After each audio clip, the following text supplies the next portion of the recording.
right. Good afternoon, everyone. It is 3 o'clock in Kitsap County. It is 54 degrees outside. It is a beautiful day. We are in spring. Hopefully, we're in spring. It's still getting pretty chilly in the evening, but we are here present and accounted for. So, without further ado, let's go ahead and bring on our fine folks. As always, we have Katie Sharp. We go ahead and bring her on. Katie, how are you doing this fine day?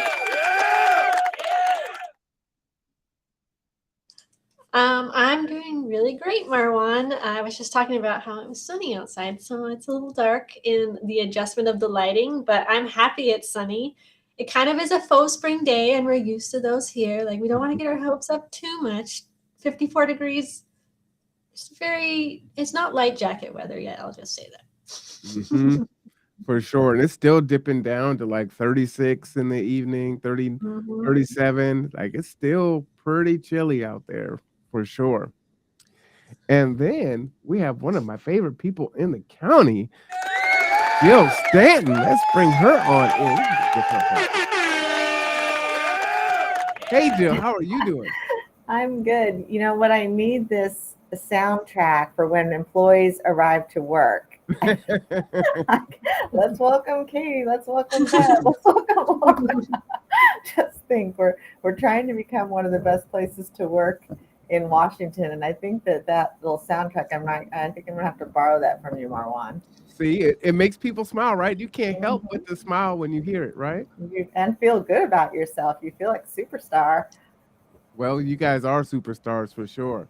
So it's good to have you here with us today, and it's been a while.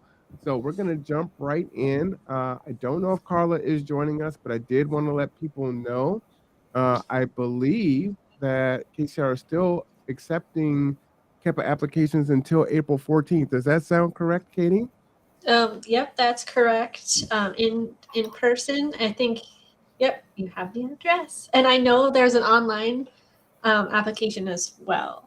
So there's a link on their website, and as well as I think on our Facebook page. There's a lot of places that you can find information for the KEPA applications, and again, get your information in. It's worthwhile.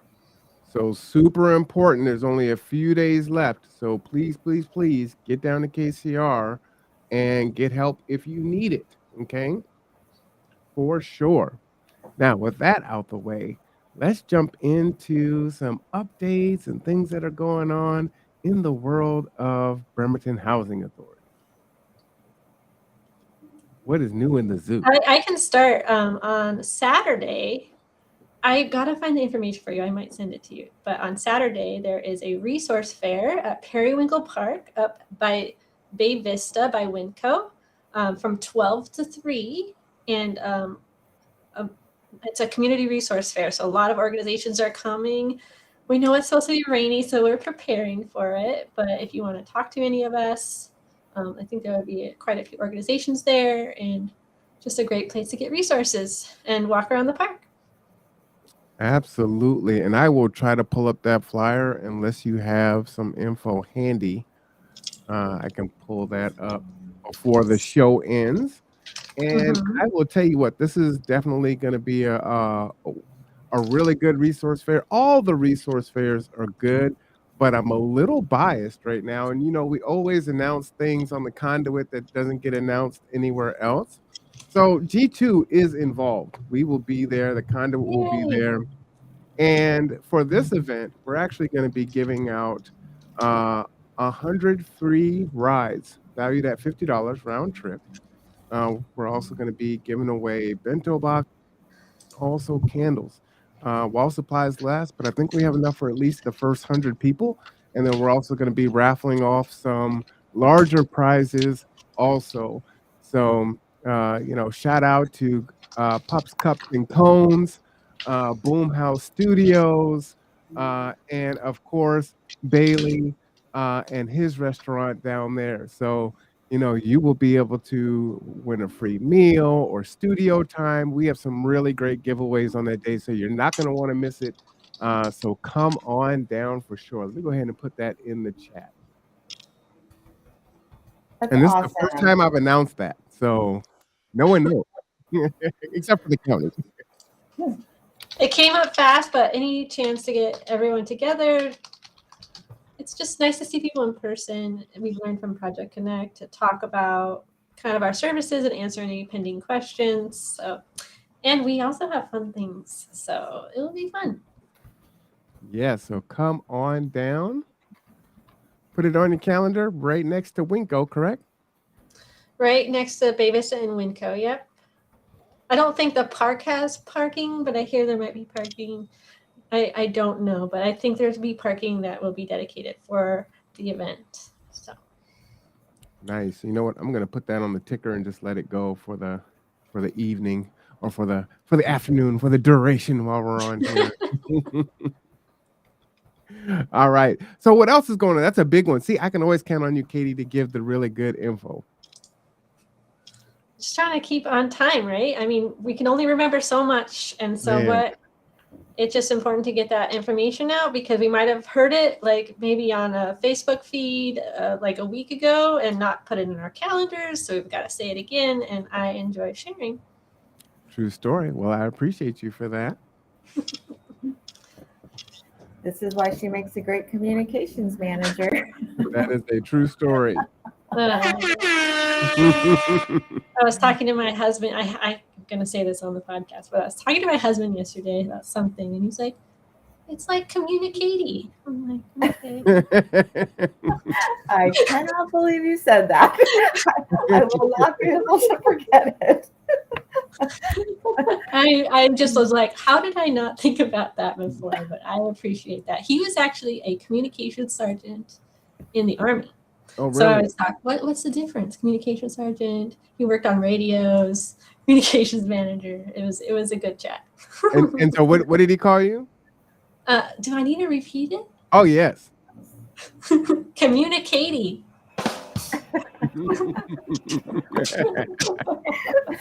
See, we always have too much fun here, Marwan. It's so perfect. It really is. One thing I'm working on actually, again, right this moment, is I'm trying to get the coalition email out. So everybody on our email list, which our email list is growing. It's about 365 right now, so it is growing. Wow. So the Kitsap Housing and Homelessness Coalition has a monthly meeting over Zoom.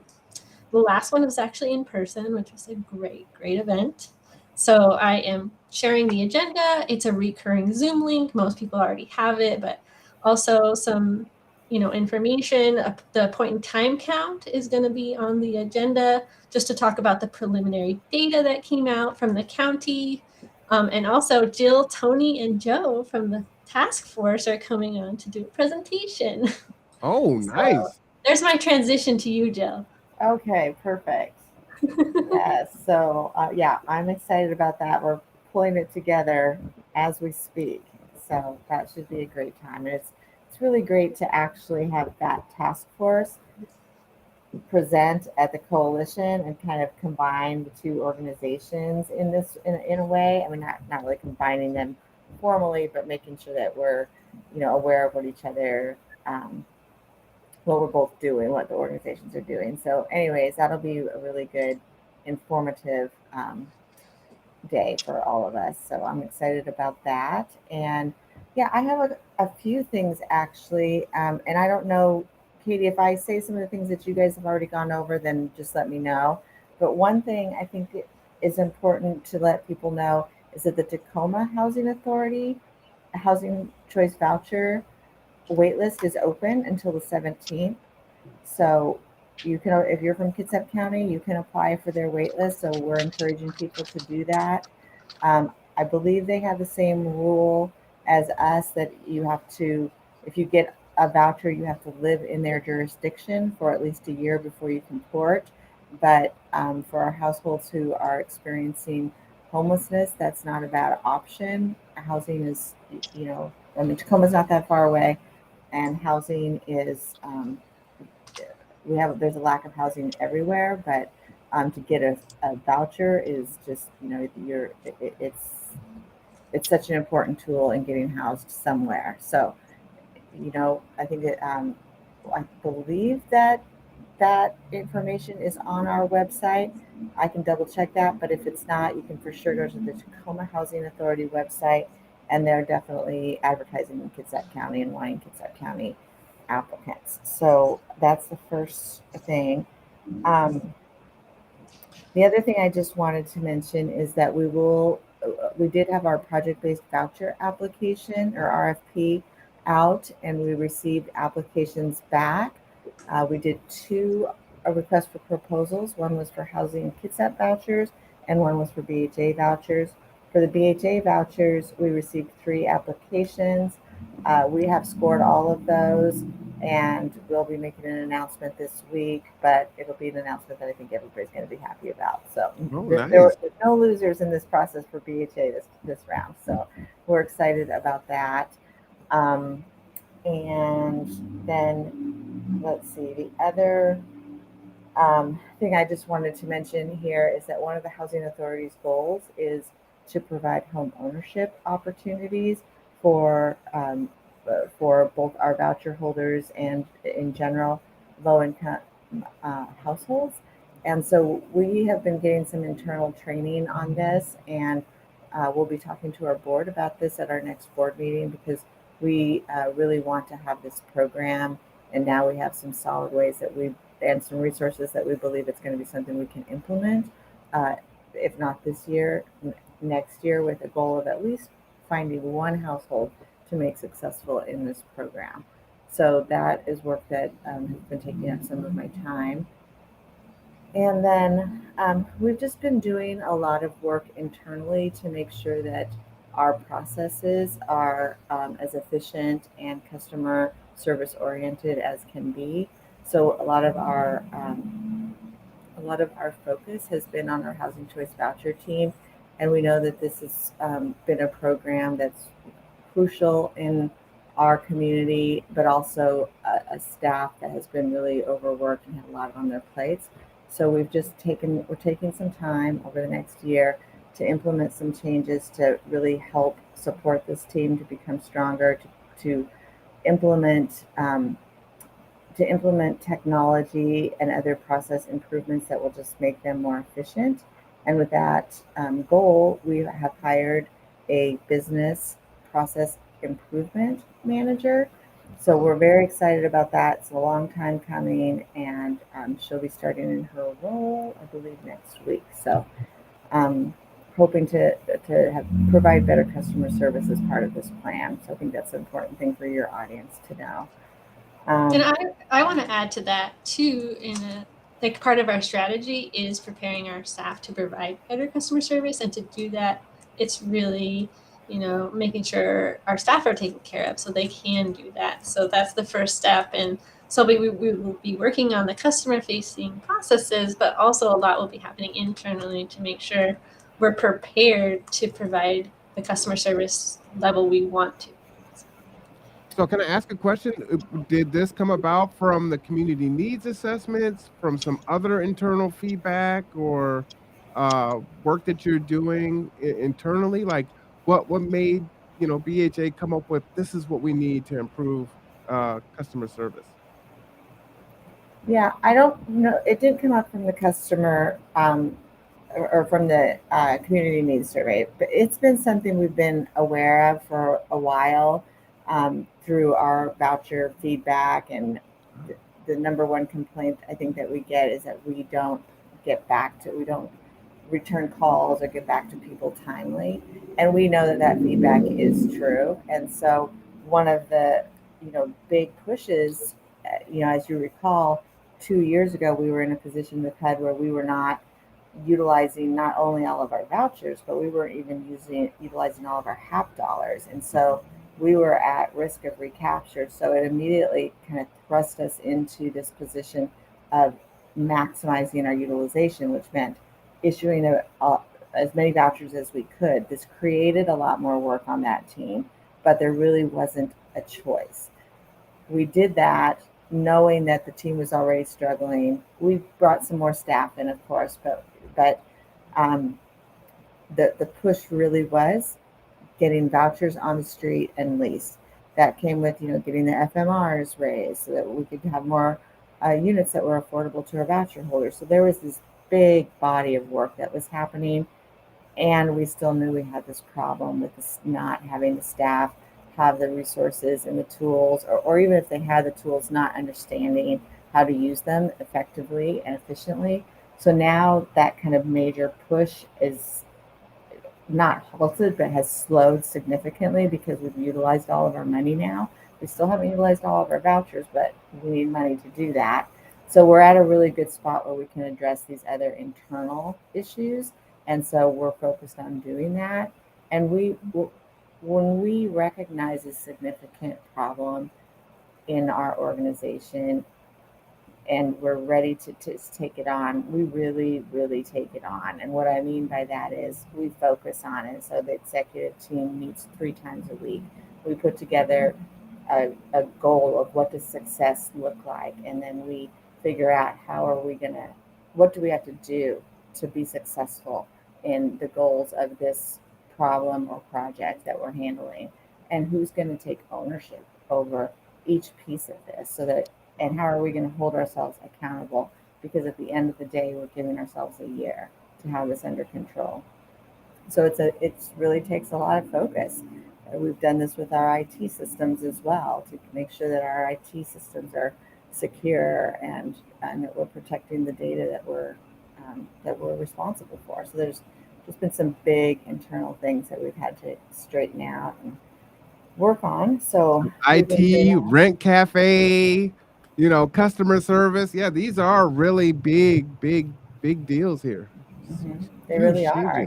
Yeah, I mean, it's significant. So, Katie, have you already talked about the strategy work that we've done and shared? No, I haven't talked about it here yet. No.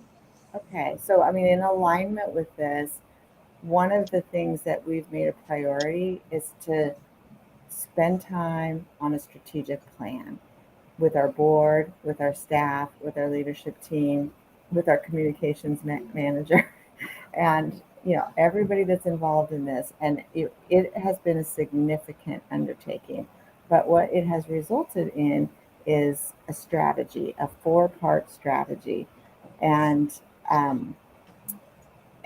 how we communicate that strategy both internally and externally has been also prioritized. So I just recently gave a presentation at the Bremerton Rotary, and the whole presentation was formed around these 4 focus areas and the strategy of the Housing Authority to carry out its mission. And we think it's so important that when we talk about the work that the Housing Authority does, we frame it in the way that we are approaching it. And part of it is putting in the accountability tools to ensure that all of the projects that fall under these focus areas are being focused on, that we have identified again what success looks like and how we're going to accomplish it and who is going to take ownership over it. So with that in mind, I think we've got a really good 1-page strategy document that we put together. Katie was a major she undertook this work and so I don't know if we can share that. Is there a way to share that? It's on the website. Let me see. We're kind of being really intentional about how, we want this strategy to be our strategic plan, not just this year, but just to be the framework of how we really strengthen ourselves and connect ourselves to the mission moving forward. So I can pull it up if you'd like to see it, Marwan. Absolutely. I would. Let's see. Really I'm never good at sharing screen here, so we'll see. Restream always gives me some. Here we go. Zoom in. You got it. So this document can be found. I'll show you where. Oh wait, you can't see. I always have a problem sharing. I'm like, I'll show you where.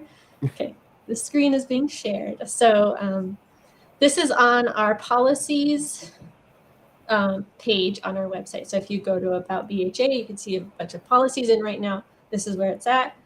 We're going to post this more up front on the front page. There's just a lot in the background, making sure that everybody knows this plan internally, our board. And we've been so successful in doing this in a way that we're using this every day. We're talking about, let's say, focus area 1, residents, participants, focus on listening to and caring for our residents and participants. It becomes part of our language. And as you can see, the whole entire plan is called Focus on the Good. And we've really embodied that kind of motto here through a really exciting all-staff meeting we had a couple weeks ago.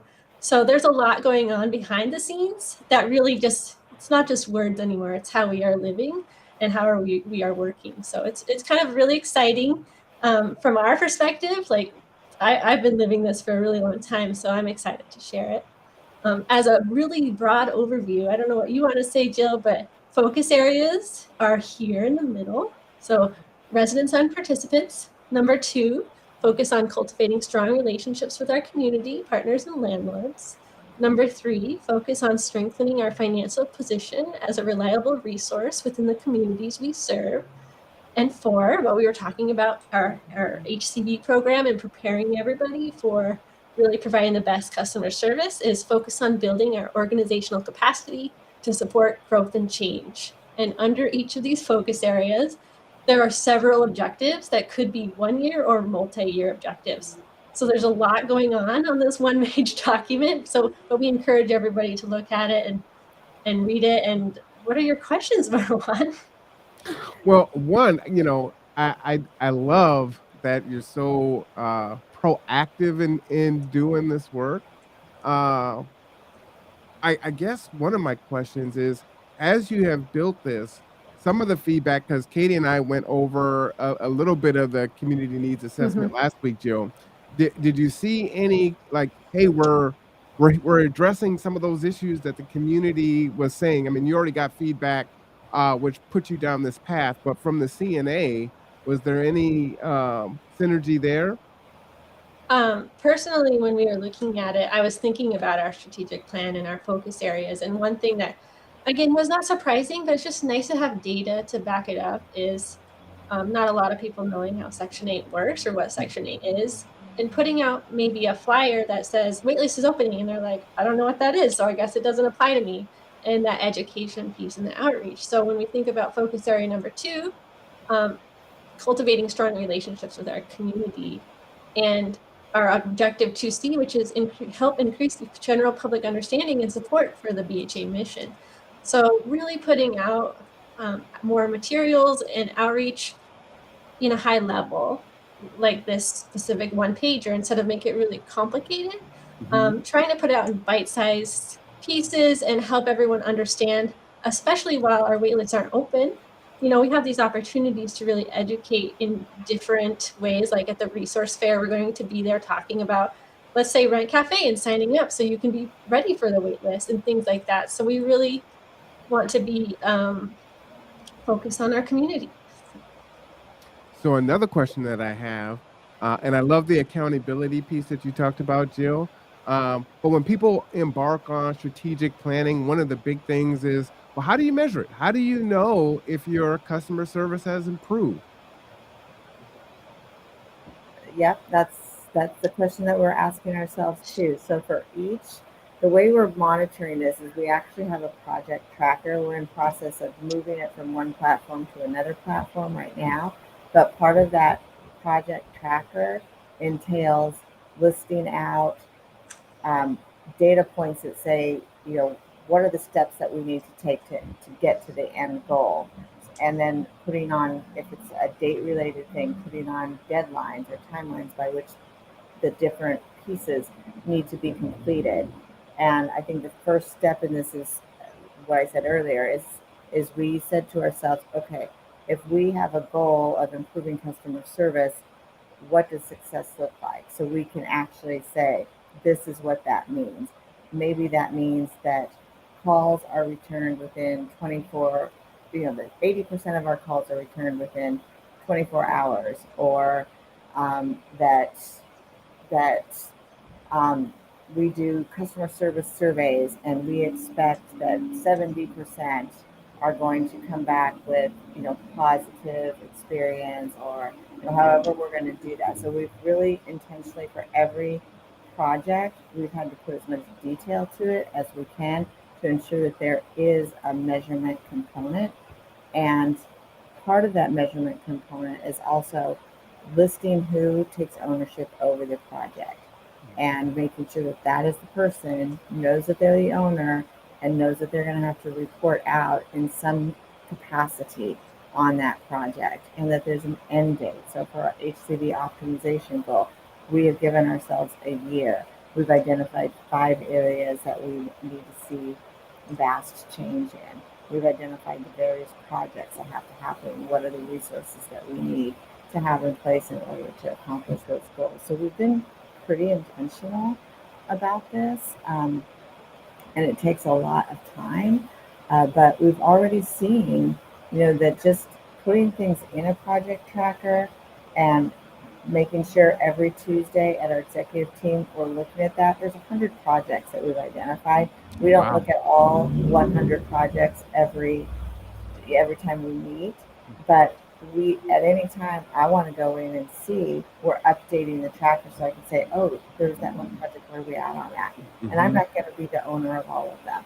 So, it's really just a way of approaching work that is organized and that we don't miss things.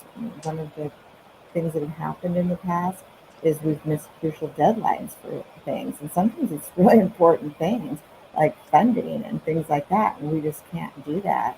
We're not in a place as a community where the needs are so high, we can't afford to miss anything. And I think that also, that mindset is part of this, the Kids Up Affordable Housing Task Force mindset, is that, okay, as Joe Crane always says, if affordable housing is a crisis, we need to treat it as a crisis.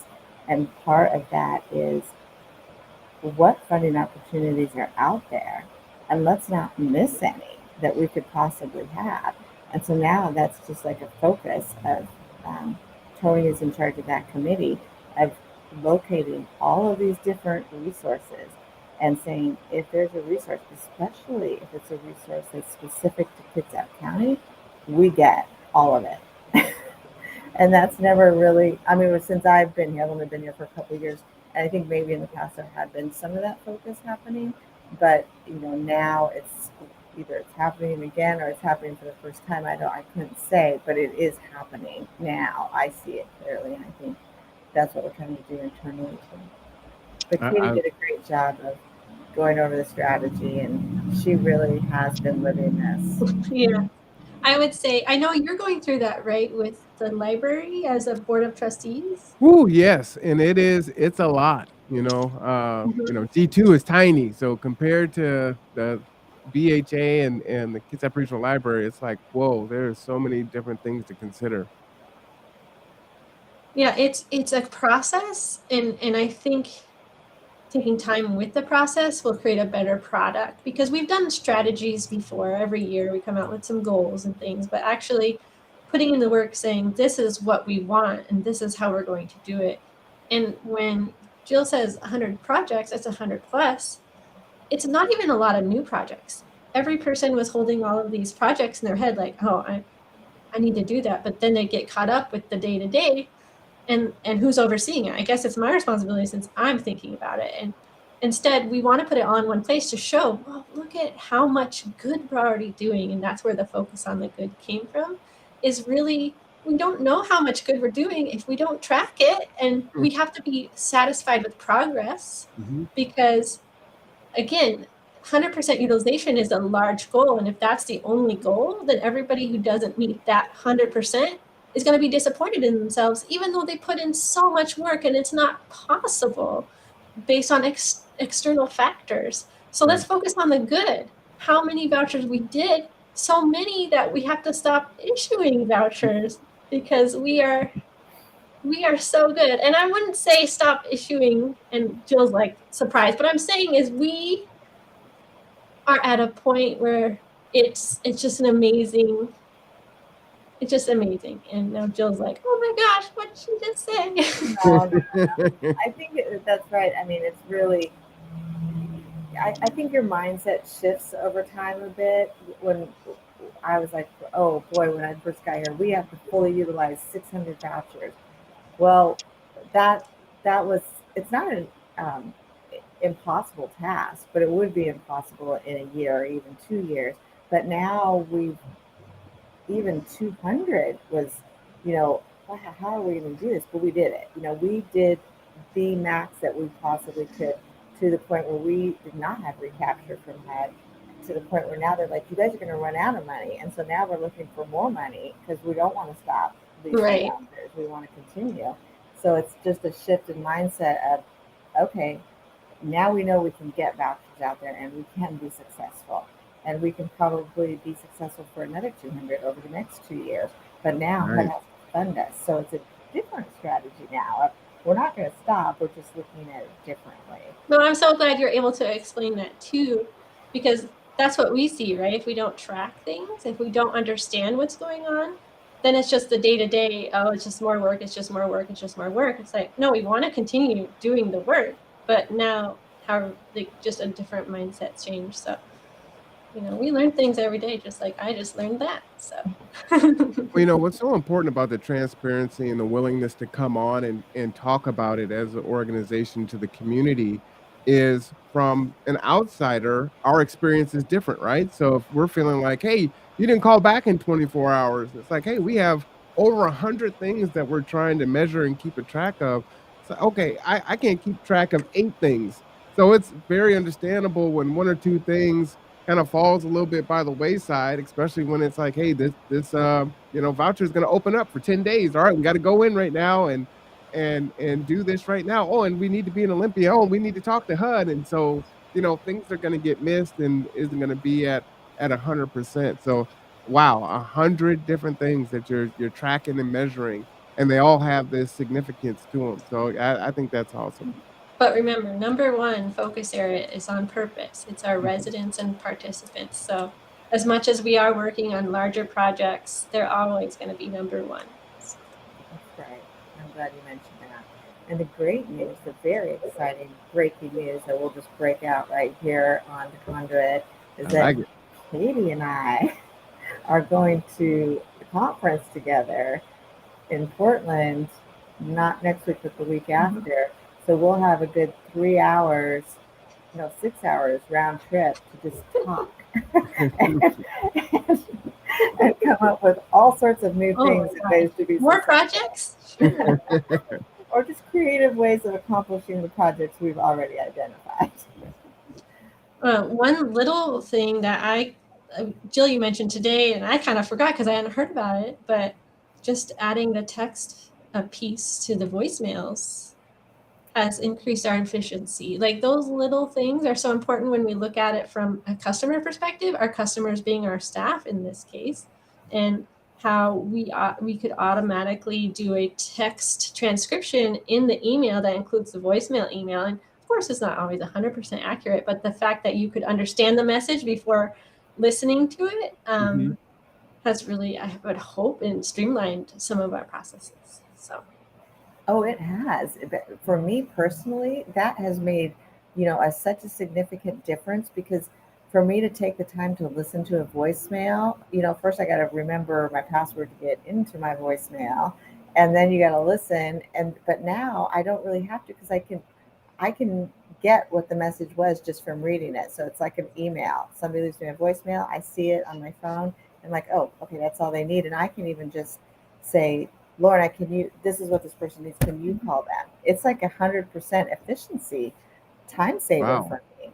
And that's a baseline we need, but those are things that we want to put in place so we can start tracking, because we're doing all these improvements, like we said, and we want to focus on the good things and the progress we're making. But it's hard if you don't have a baseline, right, Marwan? So I Yeah. think having the community needs assessment is a great starting baseline for a lot of things that we're doing. But also internally, we're putting in more baseline tracking just to make sure we can appreciate how far we've come, you know. Oh, the other kind of exciting news for our residents is one of our main goals is to be able to be 100% caught up on our work orders, and then also to do unit turns as quickly as we possibly can, given how long it takes to get materials. And these are two areas that we've fallen pretty behind on. So we've put in a process improvement plan for that, and it includes mobile inspections. And one of the very simple things that it includes is giving our maintenance the resources that they need to be more efficient. And for many, many years, we, just like a lot of housing authorities, have operated on this do everything as cheaply as possible. And that's important. I mean, fiscal responsibility is crucial, but sometimes we're biting the hand that feeds us by not thinking differently. And so one of the things that was happening is we had a limited resource of maintenance vans. So we didn't have enough for all of our maintenance staff members. And so two people would be going here and drop one person off, and then the van with all the tools and the materials goes over here. And so this person is waiting. And we just decided a really needed resource is everybody needs their own van with their own tools, with their own resources to do the job, to not be waiting, to not be having to do all this crazy driving around Bremerton. And it was such a shift in thinking that I actually didn't know that they didn't all have their own vans.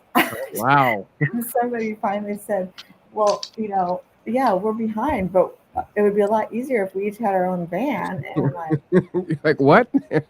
Why don't you each have your own van? It was just something that they never thought would be allowed. So they didn't even think to ask. And so we did have some money specifically for capital that we could use to buy vans. And so it was like, I try to minimize our annual operating costs as much as we can. But when it comes to resources and capital that have year-long, several year payoffs, like that to me is a no-brainer.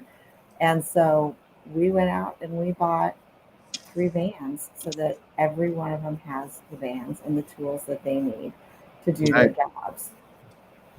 And that's really important, right? And that's hard to do, is to really kind of take a time out and prioritize, okay, what do we need to fix? What do we need to address? Because we're so busy doing the work, right? And then you can find these jewels of, just making, I mean, it's a huge change to them, of course, and then, to the clients and customers that you serve. But it seems so simple when you say it out loud, but it makes such an impact. Absolutely. So, yeah. I think, it's exciting. I think it's all about understanding the root cause and not fixing the symptoms. And I think we're so used to, there's so much going on. This is happening. Just check that box off, fix this, but it always is going to come back to the root cause. So it's nice to have time and people being open enough to say, hey, this might be a good idea. And we're saying, oh, well, yeah, that sounds like a great idea. And so having that engagement has been really important. Mm-hmm. Yeah.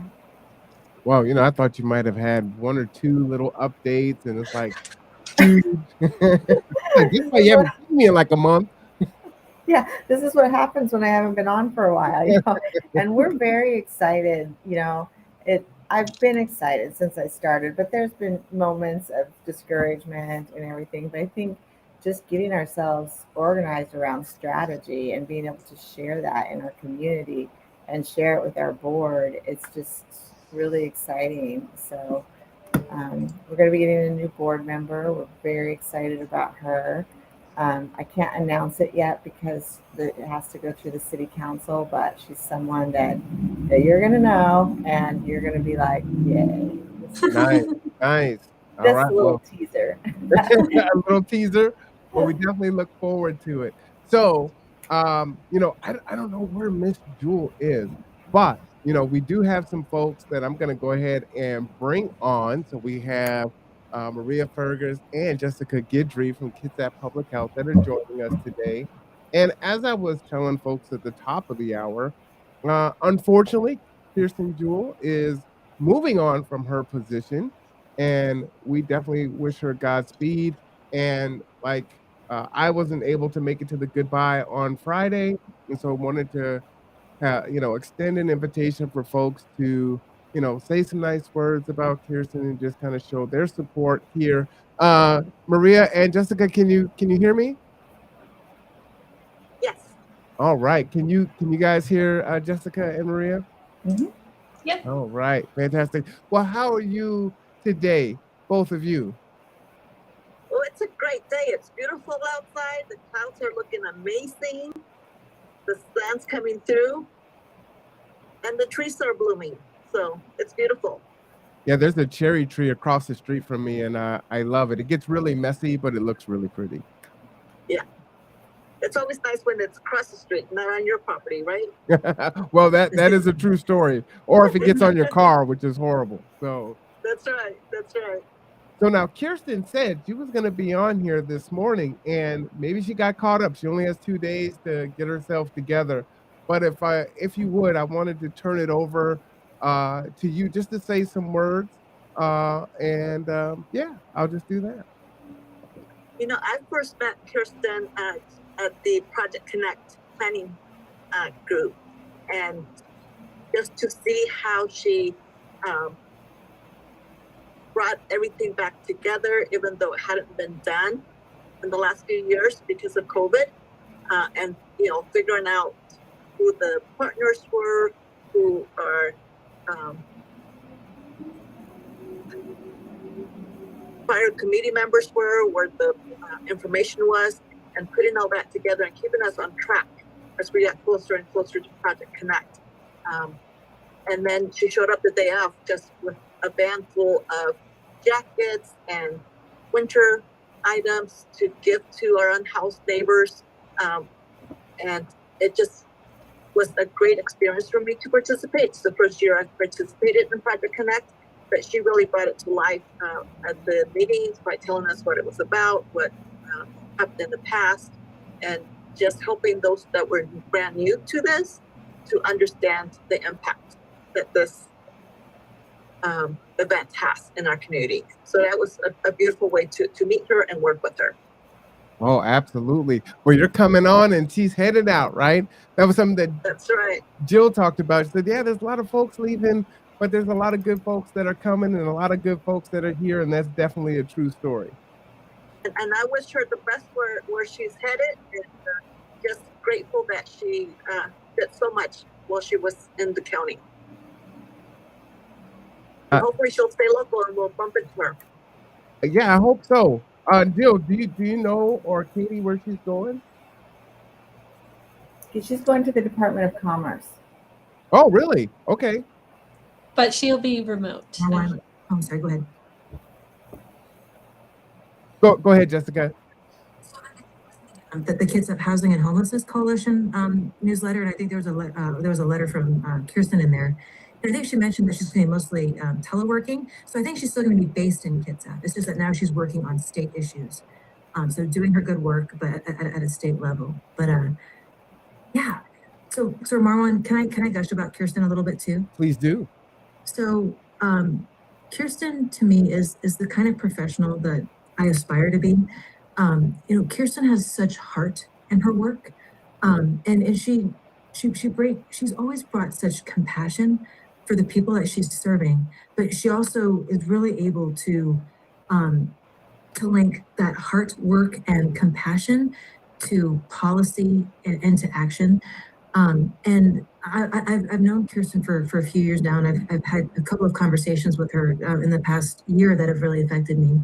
And Kirsten has talked with me about what it means to humanize government. And Maria, I don't know if you've heard me use the word humanize government, but I actually learned that from Kirsten. And in this one conversation that we had, just that term alone has really shaped how I want to see myself working in government, and really connecting with the people that we serve and looking at how our processes need to be improved to really meet our community where they're at and to meet their needs, and not to just try to make our community match our processes, if that makes sense.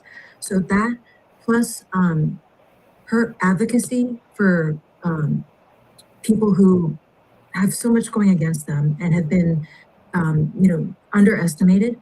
And the fact that Kirsten's not just about, oh, the greatest good for the greatest number of people, she also thinks about who is hurting the most, who needs support the most, and she has that compassion. And she's just really impressed on me about that. Her professionalism. I love the way that she talks about issues in a way that's really informative, but also in language that the rest of us can understand.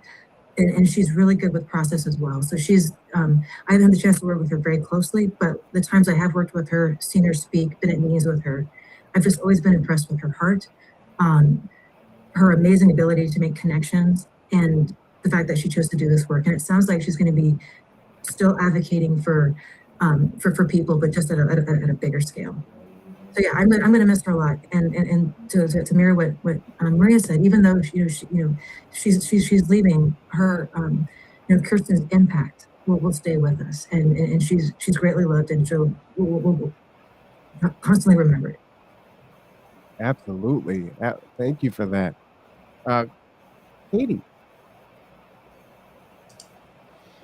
Oh my gosh, Kirsten's impacted me in so many different ways. I think I first met her on the coalition when I wanted to do something more for the community, and she's always so welcoming and so willing to share. I mean, our experience on the podcast has taught me so much too about, the deep dives and understanding, how things work, and that she understands it from the top down. Like, she understands every piece of it. And so I know she's going to be a resource. She already offered definitely for the coalition to come on and be a state representative if we need one. And I'm just so excited for her. I was luckily able to attend the farewell, and she sent me such a nice email to thank me, and I hope that it's not a farewell. She's just changing jobs, but she'll be there, especially in this virtual working world.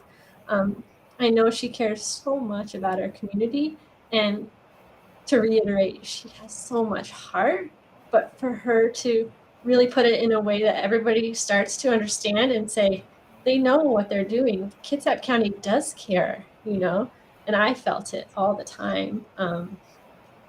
So I've just learned so much from her that I always remember and I always share. So it becomes something like humanizing government, like you were saying, Jessica. Like, it just becomes part of your terminology. You realize, oh, I learned that from Kirsten. And so I'm super grateful. I know she'll always be there for us. She will still stay from my understanding, still be in Kitsap County. So she really will stay on top of the issues here. So I'm really just excited for her. I know she deserves it, and she's going to make big change and big impact. So I'm excited for her.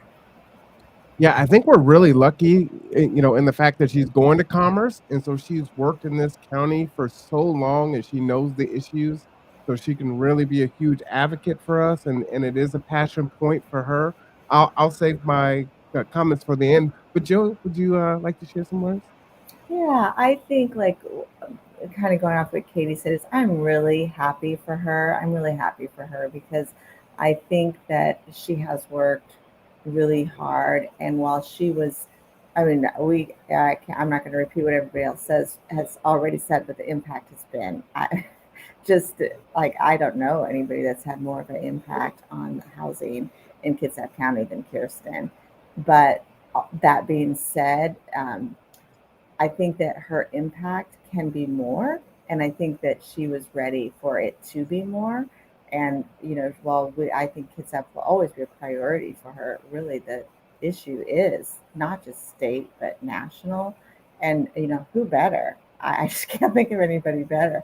It's a huge loss for us, but she's built a really strong foundation at the county, and just personally, agreed. She was one of the very first people that I met when I came to Kitsap, and she was really helpful in educating me about just the needs of the community and also the various partners that I could rely on. And she always would say, our superpower here in Kitsap County is our partnerships. And I have really felt that. I mean, I've never seen a community that has such incredible partnerships. And I think she was probably like that center of all of that, because whenever there was a problem, she knows who to reach out to. And I remember several conversations where there'd be something on the calendar from her, and there'd be a couple of people, and she'd be like, "Well, we have this issue, and you guys are the ones. So what are you gonna do?" And so, she just really had this way of knowing the right people to go to be effective and to do what needs to be done. And she's a good friend, and I'm so glad she'll be around, and I don't feel like I'm gonna have to miss her, because I feel like I'm gonna probably still see her quite a bit. um, but just on a final note, I know when I first came, and there was just a lot, and there was a lot of people trying to get to know people. There was huge things that had to be accomplished. And then I was working with her actually on getting the foster youth independence program up and running. So we were meeting pretty regularly. And one time she said to me, she said, "You have joined this partnership, this community in such a graceful and impactful way. I just want you to know that." And I was like, oh my gosh, to hear that from Kirsten, like I started to cry, because it really made me think, like she noticed how hard this is and how much we're trying here at the Housing Authority. And she expressed gratefulness when she was really like the one helping us. So I really appreciate her.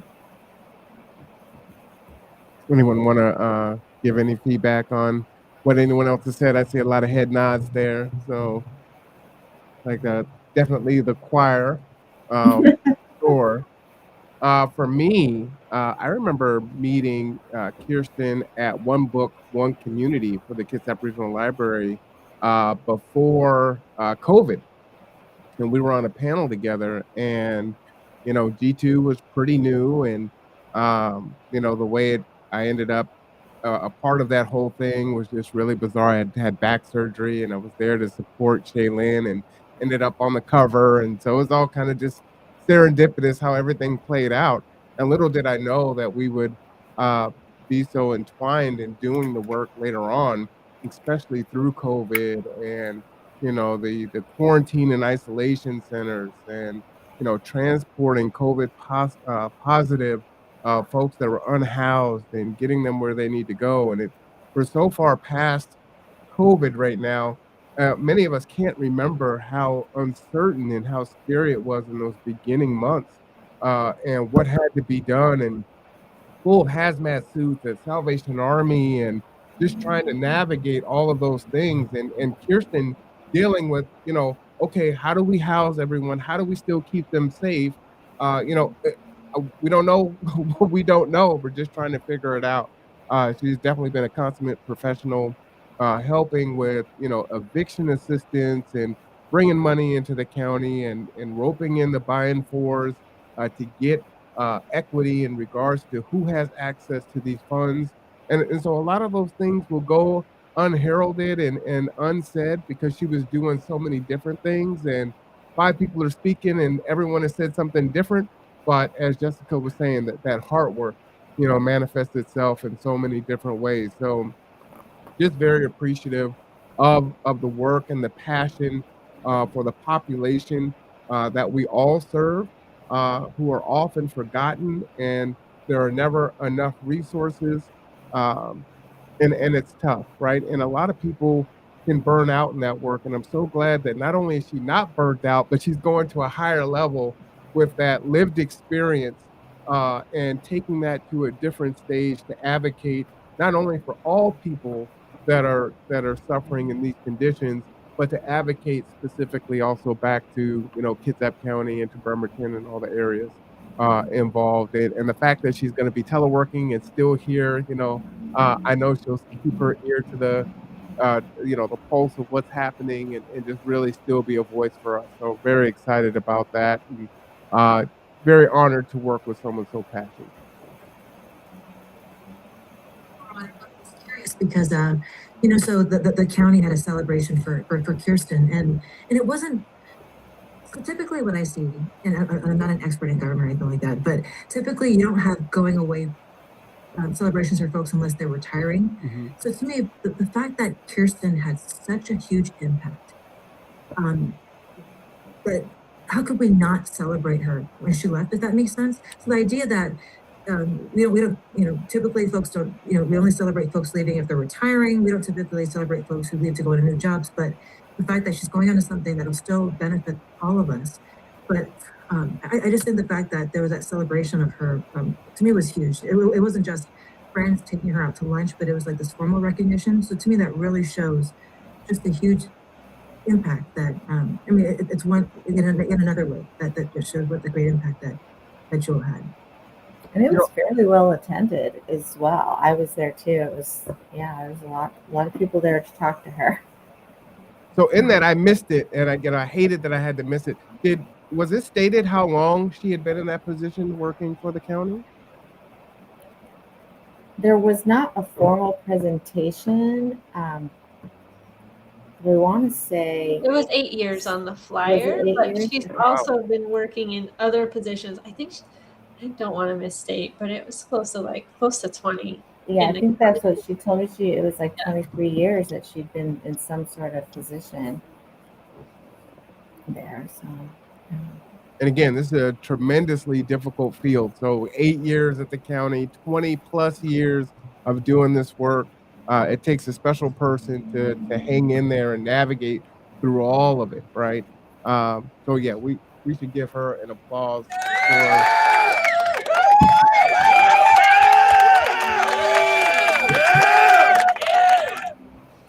So since she is not here, the next time that she comes onto the conduit, she will be in her new position. So I'll have to change her title and put Commerce on there. And, it is what it is. We lost Matt. He's moved on, but he's still also going to be advocating. So when he comes back, he'll be under a different banner also. But it just kind of speaks to the passion that we have here in the county to really work together. And, we're so polarized in this country.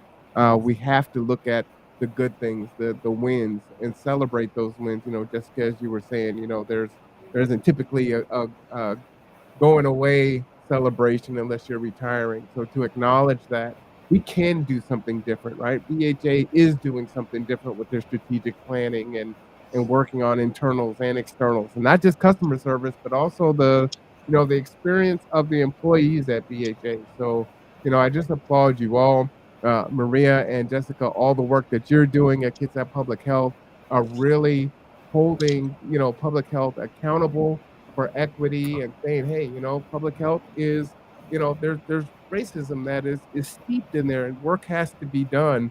And you are constantly in the community doing things on off time, on time, finding unique ways to build, bring community together. I get emails from the both of you in different fashions. This is going on. Hey, can I make this connector?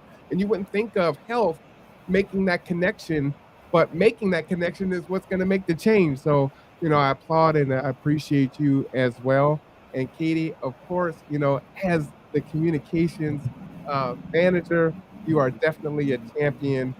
You are always here, right? You are Miss Consistent and communicating, of course. So now that we have that, we will not forget it. No. Marlon, but we also have you to thank too. Not only do you run GT, right, which is an organization that serves so many needs in our community, but the fact that you have this amazing platform with the conduit, the kinds of conversations that you host, the amazing updates from folks.